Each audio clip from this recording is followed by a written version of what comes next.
Guys, இந்த video தளபதி 69 படத்துக்கு அவர் எவ்வளோ சம்பளம் கேட்டிருக்காரு அப்படின்ற ஒரு அப்டேட் பற்றி தான் இருக்க போகுது.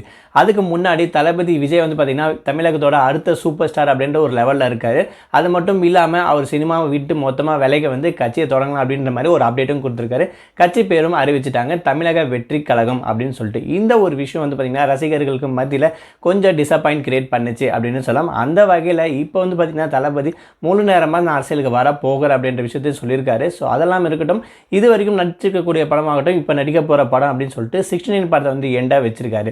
இந்த படத்தை விட்டு வந்து பார்த்திங்கன்னா இவங்க சம்பளம் எவ்வளோ கேட்டிருக்காருன்னா கிட்டத்தட்ட 200 கோடி ரூபாய் சம்பளம் கேட்கப்பட்டது அப்படின்ற மாதிரி ஒரு அப்டேட் கொடுத்துருக்காங்க. இந்த படம் வந்து பார்த்திங்கன்னா ஒரு தெலுங்கு டைரக்டர் பேஸ் பண்ணது. அது மட்டும் இல்லாமல் டிடிவி அப்படின்ற என்டர்டைன்மெண்ட்ஸ் தெலுங்கு டைரக்டர் ப்ரொடியூசர் சம்மந்தப்பட்டதான் இந்த அளவுக்கு வந்து எதிர்பார்க்கப்படுறாரு அப்படின்ற மாதிரி வந்து ஒரு அப்டேட் கிடைச்சிருக்கு. இது எந்த அளவுக்கு உண்மை அப்படின்ற விஷயம் தெரியல. பட் இருந்தாலும் இப்போதுக்கு கரண்ட்டாக டாப்பில் இருக்கக்கூடியதான் தளபதி விஜய். பட் இந்த படத்தை எல்லாமே ஒதுக்கி வச்சுட்டு இதுக்கப்புறம் முழு நேரமாக அரசியல் இறங்க போகிறேன் அப்படின்ற ஒரு அப்டேட் கொடுத்துருக்காரு. இது மிகப்பெரிய ஷாக்கிங் அப்படின்னு கூட சொல்லலாம். அது மட்டும் இல்லாமல் இவர் இப்போ தொடர்ந்து வந்து பார்த்திங்கன்னா வாரிசு படத்துக்கு அப்புறம் விஜய் வாங்கின சம்பளம் பார்த்திங்கன்னா வேறு லெவல் போயிடுச்சு அப்படின்னு சொல்லலாம். இந்த ஒரு விஷயம் வந்து பார்த்திங்கன்னா மிகப்பெரிய அளவு பார்த்திங்கன்னா கண்டிப்பாக 69 படத்துக்கு ஒரு இம்பாக்டை கிரியேட் பண்ணும்.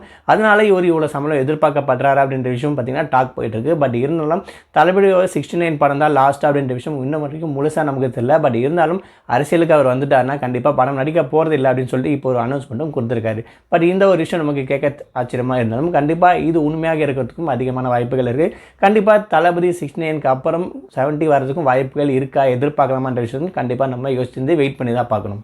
இதை பற்றி உங்களுடைய கருத்துக்கள் என்னன்ற விஷயத்தை மறக்காமல் கமெண்ட்டில் தெரிவிங்க. அதாவது தளபதி அரசியலுக்கு வரலாமா, இல்லை அவர் சினிமாவிலே கண்டினியூ பண்ணலான்ற விஷயத்தை நீங்கள் ஆசைப்படுறீங்களா? இது ரெண்டுத்தில் எது இருந்தால் உங்களுக்கு பெஸ்ட்டு ரசிகரா அப்படின்னு நினைக்கிறீங்கன்றதை கமெண்ட்டில் மறக்காமல் மென்ஷன் பண்ணுங்கள்.